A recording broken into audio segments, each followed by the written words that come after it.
talks from the crypt. You know, in researching this, we found that there's a discussion. Now, I was born in 93. Movie came out in 99. So I was very young when this movie dropped. And to me, it was the creator of found footage. It was the first that I had seen. Now, you got people saying that, you know, no, Cannibal Holocaust was. I don't know about you guys, but when I watch Cannibal Holocaust, I know that's a movie. I mean, it's interesting because, you know, after Blair Witch came out, someone approached us and said, "Hey, have you seen, you know, Cannibal Holocaust?" We hadn't even seen the movie. Again, going back to how kind of clueless we were at the time, but you know, on paper, the premise is very similar to Blair, and one can still argue to this day how much of it was, you know, legit or not or what have you. But I think I speak for Ed that, you know, we never made the claim that we invented the genre or invented the found footage, you know, conceit or anything like that. Blair certainly popularized it and broke it into the mainstream. I would, you know, argue that a film like Cannibal Holocaust is not really a mainstream kind of movie.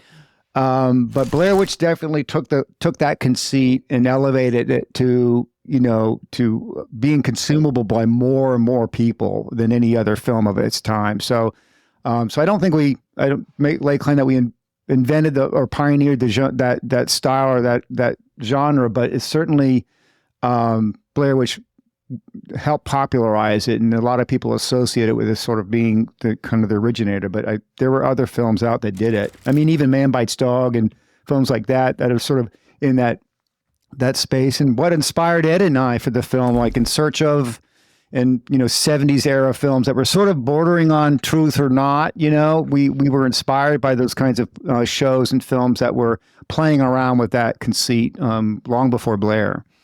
Yeah, and you know, when we saw Cannibal Holocaust, you know, I remember the day, you know, we were just sitting there watching it, and I don't even think we finished it because, you know, it's a kind of a rough movie to watch.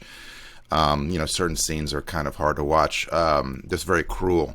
But you know, at least for me, and I don't know if we talked about this, Dan, but we probably did, but I just felt like, you know, if we had seen Cannibal Holocaust when we were kids, because, you know, a lot of people, Cannibal Holocaust was kind of this tape that was going around, like people were kind of passing it around the early days of VHS, kind of like in our high school, it was Faces of Death.